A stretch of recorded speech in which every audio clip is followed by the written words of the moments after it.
Olá, sétimo ano, espero que todos estejam bem. Hoje, na aula de ciências, a gente vai continuar o capítulo 8, falando sobre a diversidade dos ecossistemas na Terra.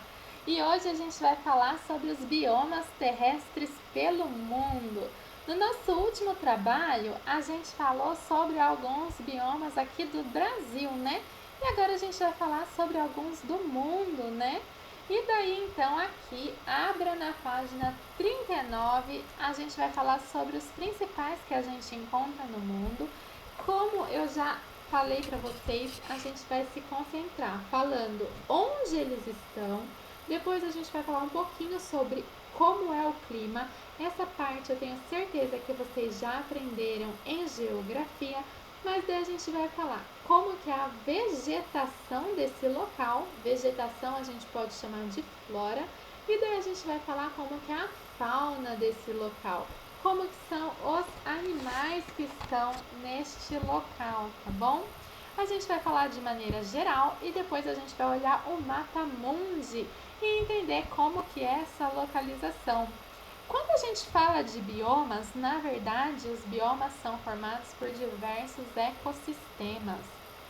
Os ecossistemas, claro que cada um tem a sua particularidade, mas se a gente reparar, eles têm características que são similares.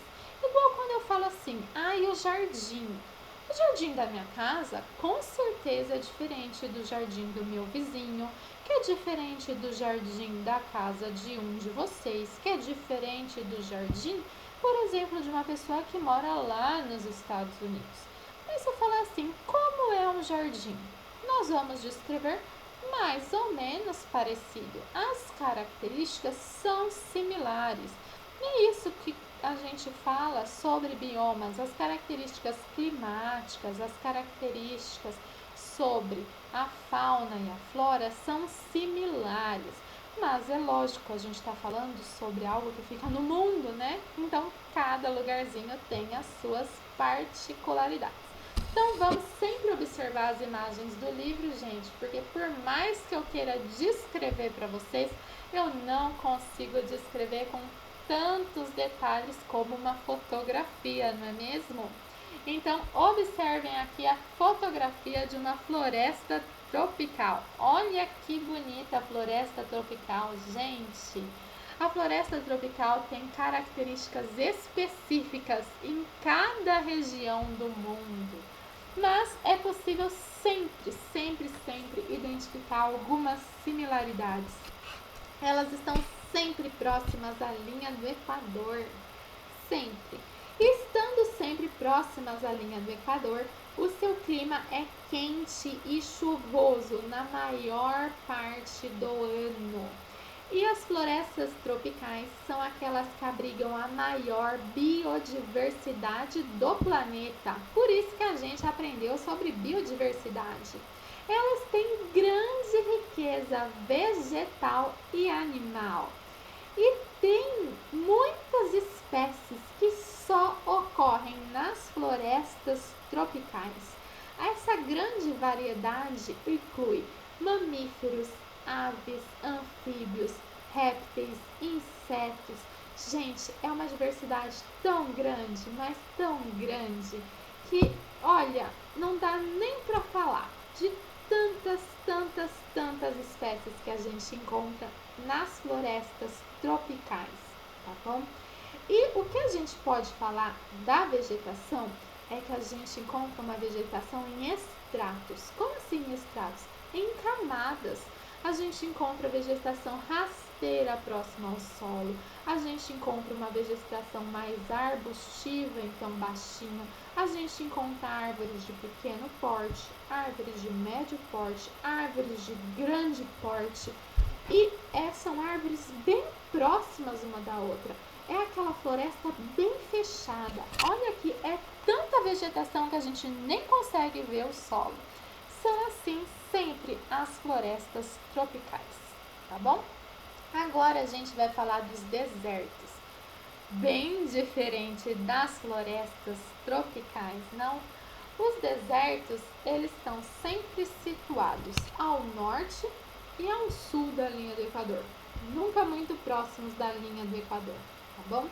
Eles são encontrados aí no norte da África, da Austrália, na América do Sul, nos Estados Unidos, no México, algumas regiões da Ásia, da Europa, já estão mais espalhados aí pelo mundo. O que é bem marcante é que a quantidade de chuvas é baixíssima, né, gente? Muito seco o deserto. E que as suas temperaturas são extremas. De dia é muito quente e de noite é muito frio. Poucas espécies de vegetais conseguem suportar a seca e as temperaturas tão extremas. Então, essas espécies de vegetais que conseguem sobreviver lá têm que ser adaptadas a essas condições tão extremas. Quem consegue sobreviver lá? Alguns arbustos e alguns cactos, só. Mas ninguém quase de vegetal consegue sobreviver lá. Eles são bem resistentes à seca, tá bom? E daí, as suas raízes são muito profundas para conseguir pegar água lá bem no fundo, no solo. E se eu não tenho, né, muita disponibilidade de água e tenho poucas plantas também, os animais que vivem lá também têm que se adaptar a essa realidade, né? Que animais que conseguem ser adaptados a esse clima? Alguns insetos, algumas outras espécies como aranhas, escorpiões, dromedários, camelos, antílopes. Não tem muito assim diversidade não, gente. Lá não é muita gente que consegue se adaptar não. Então pouca vegetação e poucos animais, tá? Condições muito extremas, pouca vida consegue se adaptar a esses locais, ok? Vamos ver aqui agora a foto na página 40 da taiga. Olha que bonito, parece aqueles filmes americanos, né? Que a gente vê, olha que belezinha, né? Gente, realmente, né? Aqueles filmes bem Estados Unidos e Canadá, porque é lá mesmo que fica. Olha só, a taiga vai ocupar regiões do Canadá, Estados Unidos, Rússia, países escandinavos, onde tem clima subártico, né? Vocês aprenderam subártico em geografia. Gente, lá o frio é intenso no inverno e a vegetação vai ficar coberta de neve. É que aqui a foto tá no verão, né? Então não tem neve aqui, mas a gente sabe que no inverno tudo isso aqui fica debaixo da neve, né?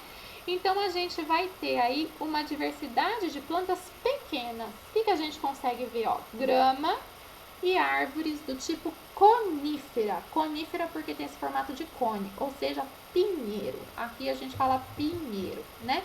Então, tem árvore? Tem. Qual? Pinheiro. Só. Não tem muito mais árvore do que isso, não. Só pinheiro, tá? Então, grama e pinheiro. Só. E que tipo de animais que a gente vai ter nessa região? Aqueles que a gente vê no filme. Alce, lince, urso, aquele urso marrom, urso preto, né? Lobo, insetos, aves. Mas, gente, esses animais na época do inverno, ou eles hibernam, lembra que dormem no inverno, ou eles migram. As aves são migratórias, vão para a região que está calor na época do inverno, não fica lá não esperando. Você acha que fica esperando no meio do inverno, aquele frio todo? Não, migra.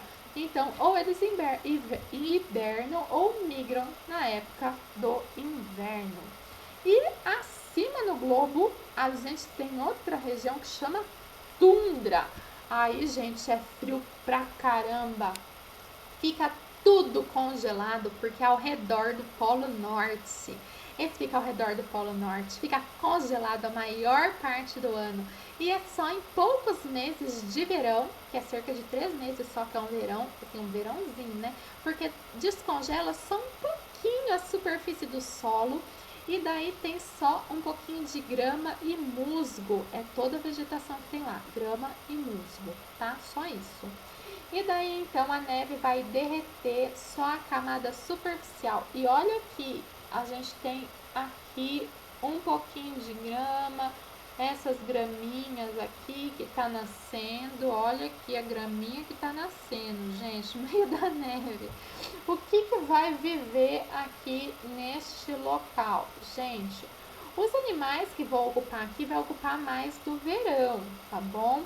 E nas outras épocas do ano, eles também vão para outras regiões. Aqueles que vivem aqui no Polo Norte são extremamente adaptados para um clima frio, tá? Quais são esses? São lebres, né, do inverno, né, que vivem lebre do Polo Norte, renas, bois almiscarados, raposa do Ártico, coruja das neves. Então são animais típicos dessa região e que vivem aí nessa região, ursos polares, etc, que vivem aí nessa região, tá bom? A gente tem aqui os campos. Os campos são típicos, gente. Ocorrem em regiões tropicais e temperadas. E geralmente é plano, né? Por isso que chama campo. Aqui, ó, bem plano. Você olha aqui, ó, não tem uma montanha, né? Bem plano. Os campos são encontrados nos Estados Unidos, também chamados de pradaria. Na Austrália e na Europa são chamados de estepes. Também tem lá na Ásia. Gente, tem pouca chuva, bastante irregular, tá? E tem época bastante de seca, daí pode ter queimada nas épocas de seca. A vegetação tem que ser adaptada para esse tipo de clima. Geralmente tem grama. E se tiver uma árvore, é uma ou outra só, e aquelas árvores, sabe quando você olha assim, tem aquele campo, uma árvore solitária, retorcida, tadinha, parece que ficou seca, daí foi crescendo meio assim, toda torta? Esse é o campo, prazer, campo, né? Então tem alguns arbustos, né? Quase nenhuma árvore grande, só pequenininha. E quem que vai viver lá de animais? Tem poucos animais, né? Se não tem muito vegetal, não tem pouco animal. Tem pouco animal, né? Se não tem muito vegetal, sempre pouco animal. Tem que a gente tem búfalo, cabra, lebre, roedores de campo, raposa. Vai ter algumas aves, alguns répteis, né? Olha aqui, aqui tem alguns bisões que vivem lá nos Estados Unidos, tá? Se for lá na Austrália tem canguru, né? Então depende aí de que lugar do mundo que a gente tá, que campo que a gente tá bom? Olha a floresta temperada, essa eu acho muito linda, a floresta temperada, que é no outono. Ela chama floresta temperada porque o clima é temperado, né? E daí é aquele com as 4 estações bem marcadas, né? Então, no outono as folhas ficam amareladas, no inverno elas caem, olha que lindo. E daí então as estações são tão bem definidas e daí vai ter uma grande riqueza e abundância de espécies também, né?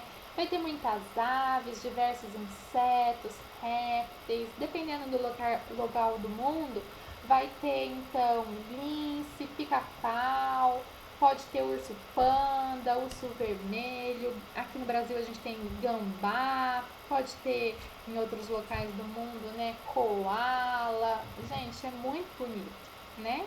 E também a gente tem, que a gente abriu a introdução do capítulo falando da savana, né, do filme do Rei Leão. Olha aqui a savana, que bonita, pega aqui no nosso livro inteirinho, olha que linda. Fica na região tropical, tem 2 estações bem marcadas, quem assistiu o filme viu, uma estação de seca e outra bastante úmida, né?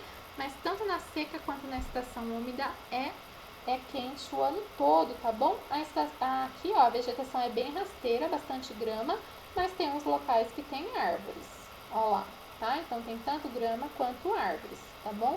Algumas árvores são de grande porte, né? De repente tem uma árvore bem grandona, assim, né? Mas não é uma floresta de árvores grandonas, não, né? De repente tem uma árvore grandona, tá? E quanto aos animais, a gente conhece, né? Todos os animais lindos da savana. A gente tem mamíferos de grande porte, a gente tem hipopótamo, a gente tem leão, a gente tem elefante, girafa, a gente tem os felinos, leões, leopardos, chitas. De ave a gente tem avestruz, falcão, tem tantas espécies, a savana tem muitas espécies, né, de animais que vivem lá. E falei para vocês que para finalizar a aula a gente ia olhar o mapa mundi e localizar, né, cada um desses biomas. Lembrando, gente, que aqui no Brasil a gente tem a nossa savana. A nossa savana é o nosso cerrado e a nossa caatinga. Quando a gente olha a caatinga e o nosso cerrado, é bem parecido, né? A gente tem aqui, ó, a grama e umas árvores esparsas, tá bom? Então, quem fez o trabalho da teia com cerrado ou caatinga foi parecido. A gente só não tem os animais que tem lá, né? A girafa, leão, hipopótamo, isso a gente tem não, né? Nossos animais são outros, tá vendo as particularidades de cada local? Então, vamos aqui, ó, observar, gente. Começamos, então, aqui, né, no topo com a tundra, né? Então, na região aqui do polo, a tundra, né? Que fica congelado a maior parte do ano. Logo abaixo, clima subártico, então, a gente tem a taiga. E daí depois, a gente tem aí os campos de cor de rosa, mais ou menos, né? A gente tem a floresta temperada, aqui, de um verdinho mais claro. A gente tem os desertos espalhados pelo mundo, a floresta tropical próxima à linha do Equador, as savanas ao norte e ao sul aqui, a gente tem próxima aqui a linha do Equador, também está bem espalhada. Quem faltou, gente? Falamos da tundra, da taiga, floresta temperada, floresta tropical, savana, deserto, campos, e a gente tem uma região aqui de gelo e rocha. Como tem gelo e rocha, o ano todo a gente não tem de gelo. Se não tem de gelo, não tem como ter vegetação. E por isso, então, nessa parte que não tem de gelo, né, no solo não fica, né, nenhuma parte do ano disponível para crescer nenhuma planta, então a gente não vai estabelecer nenhum bioma, tá bom? Gente, para finalizar a aula de hoje, eu vou pedir para você fazer esse agora aí com você e ler esse texto da Teia do Saber. Por quê? Porque a gente falou só sobre as plantas e sobre os animais, mas a gente não pode esquecer que o ser humano também faz parte dos animais. E esse Teia do Saber fala sobre as populações humanas nos diversos biomas. E daí na próxima aula a gente conversa sobre isso. Tchau, tchau, gente. Até mais.